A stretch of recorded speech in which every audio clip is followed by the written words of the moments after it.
Hello दोस्तों। आज मैं 10th एसएससी मैथ्स के लिए और एक टॉपिक पर वीडियो लेकर आया हूँ। तो टॉपिक का नाम है सिमिलैरिटी। ये आपका पहला ही चैप्टर है मैथ्स 2 में से, ठीक है।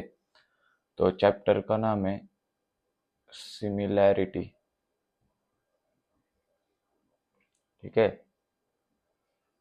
अब इस चैप्टर में हमको ज़्यादातर ट्रायंगल में क्या सिमिलैरिटीज होती है, उनके एंगल इक्वल, साइड साइड ही मोस्टली नहीं होती सिमिलैरिटी में, पर एंगल वैसे। तो आपने रेशियो और प्रोपोर्शन तो पढ़ा ही होगा बचपन से, ठीक है। तो हम जो M/N ऐसा रेशियो लिखा है, तो M/N ऐसे हम लिख सकते हैं, which is equal to M/N, ऐसा हम बोल सकते हैं, ठीक है। आपने पढ़ा है तो मैं ये आपको क्यों बता रहा हूँ, या अभी आपको बताता हूँ। आप पहला टॉपिक जो है वो आपका है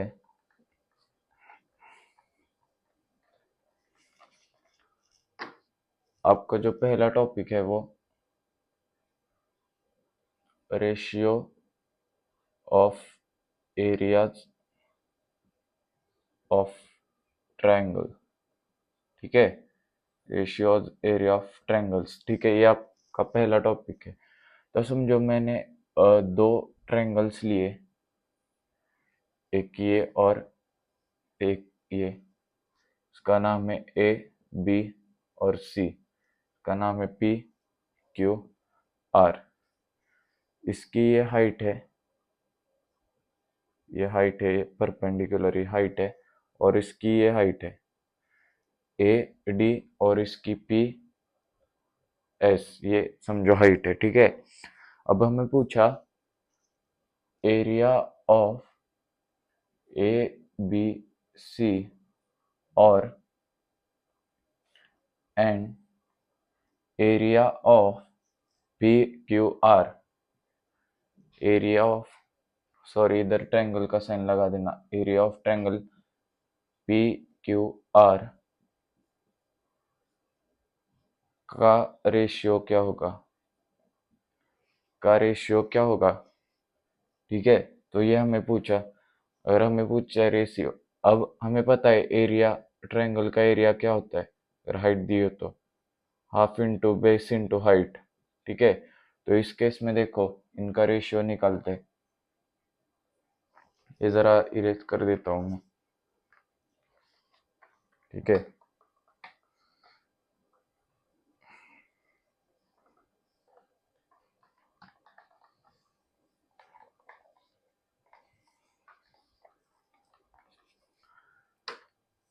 ठीक है, अब हमें पूछा इनका रेशियो क्या होगा एरिया का, तो half into base into height. तो रेशियो मतलब हम डिवाइड भी कर सकते हैं। तो area of triangle A B C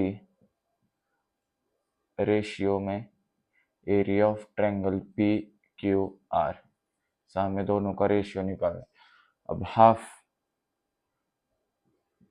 into base, base क्या है इसका, ए बी सी का बी सी, और हाइट क्या है, बी सी बेस है, और हाइट क्या है ए डी, ठीक है। और नीचे वाले का हाफ इंटू बेस क्या है क्यू आर, हाइट क्या है पी एस, ठीक है। अब ये हाफ से हाफ चला गया, तो आपको मिल गया ट्रायंगल के एरिया का रेशियो क्या होता है, ऐसा, ठीक है। ट्रायंगल के एरिया का रेशियो क्या होता है, मैं इरेज करके आपको एकदम क्लियर बता देता हूँ। वो आपको थोड़ा थोड़ा समझ में आ रहा होगा। सम अगर हमें दो ट्रायंगल दिए हो, उनकी हाइट दी हो, और उनका एरिया का रेशियो पूछे, तो हाफ को लेना ही मत, क्योंकि हाफ तो कैंसिल हो जाता है, कोई भी ट्रायंगल ले लो आप, ठीक है। क्योंकि हाफ तो कैंसिल ही हो जाएगा, तो अब हाफ तो लो ही मत, ठीक है। तो अब फिर से एक्सप्लेन करता हूँ मैं। अगर कोई मैंने दो ट्रायंगल लिए, समझो area of triangle A B C और area of triangle P Q R. अब इसका ए बी सी का क्या आएगा, half into base into height. इसे हम बेस 1 और हाइट 1 मान लेते हैं, अलग बेस और हाइट होगी तो। और नीचे वाले का half into base 2 into height 2। ठीक है, तो हाफ से हाफ तो चले जाएगा, या कोई भी आप ट्रायंगल का एरिया का रेशियो ले लो, उसमें सारा का हाफ मर ही जाएगा, क्योंकि हाफ तो लेना ही मत। अब आपको ये कॉन्सेप्ट पता चल गया है कि हाफ लेना ही नहीं है। ठीक है, हाफ आपको लेना ही नहीं है, सिर्फ आपको बेस और हाइट कंसीडर करना है। ठीक है, तो अब कुछ कंडीशन है, जैसे कि पहली condition, if heights are same. दोनों ट्रायंगल की अगर हाइट सेम हो तो क्या होगा? तो समझो मैंने ये दो ट्रायंगल बना लिए, A B C M N O. ठीक है, मैंने ट्रायंगल दो बना लिए, ये 90 है 90। समझो ये ऐसा ट्रायंगल है, ये पी। ठीक है, अब एरिया का रेशियो क्या आएगा? अब दोनों की हाइट सेम है, ये और ये इक्वल है। ठीक है, तो अब area of triangle A B C upon area of triangle M N P क्या आएगा? अब हाफ तो अब लेना ही नहीं है, आपको पता है कैंसिल हो जाता है। तो बेस इंटू हाइट लेना है सिर्फ, मतलब बेस क्या है? बी सी, हाइट क्या है? ए सी, अपॉन बेस क्या है इसका? N P into M O. अब एम ओ तो ए सी के बराबर है, तो हम एम ओ को ए सी लिख सकते हैं। ठीक है, एम ओ तो ए सी के बराबर है, तो ए सी से ए सी चला गया, क्योंकि हमने कंसिडर किया था कि हाइट सेम है। तो आपका ये बेस 1 अपॉन बेस 2, मतलब सिर्फ बेस का रेशियो आएगा। ठीक है, अब अगर हाइट सेम हो और आपको दोनों ट्रायंगल के एरिया का रेशियो निकालना हो, तो सिर्फ आपको बेस कंसीडर करना पड़ेगा। ठीक है, तो ये आपको समझ में आ गया। अगर दोनों ट्रायंगल्स की हाइट सेम है, तो आपको सिर्फ बेस कंसीडर करना है, उससे आपका एरिया का रेशियो आपको मिल जाएगा। ठीक है, अब दूसरी कंडीशन है, if bases are same. If bases are same, अब समझो मैंने दो ट्रायंगल लिए, ए बी सी की हाइट ए डी, और एक मैंने ट्रायंगल लिया एक्स वाई जेड, और ये समझो डब्ल्यू है। ठीक है, ये हाइट है इसकी। अब हमें दिया है कि ये बी सी और वाई जेड इक्वल है, B C equals Y Z, ये हमें दिया है, ये हमें कंसीडर करना है। अब एरिया क्या आएगा? एरिया का ratio, area of triangle A B C upon area of triangle X Y Z, X Y Z. तो ये क्या आएगा? हाफ तो नहीं लेना, आपको पता है। अब base into height, base B C है, इंटू हाइट क्या है? ए डी,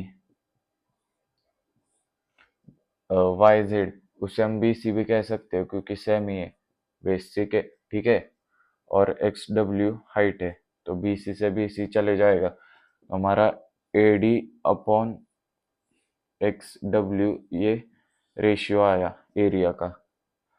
उसे इसे हम H one upon H two भी कह सकते हैं, मतलब सिर्फ हाइट कंसिडर करनी पड़ेगी अगर बेसिस इक्वल है तो ये तो बहुत इजी था, ये आप खुद भी कर सकते थे, मैंने जस्ट बताया कंडीशंस। ठीक है,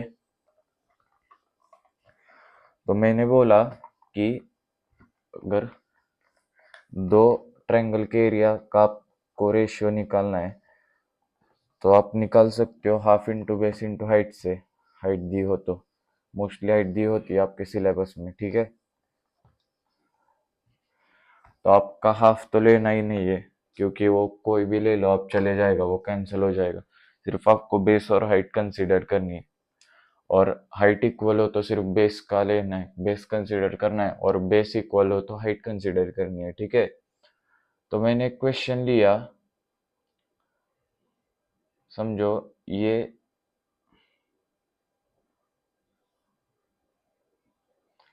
एल और एम पैरेलल है, एल और एम एक दूसरे से पैरेलल है, और ये एक मैंने क्वाड्रिलेटरल ले लिया, ठीक है। ये एक ऐसा मैंने क्वाड्रिलेटरल ले लिया,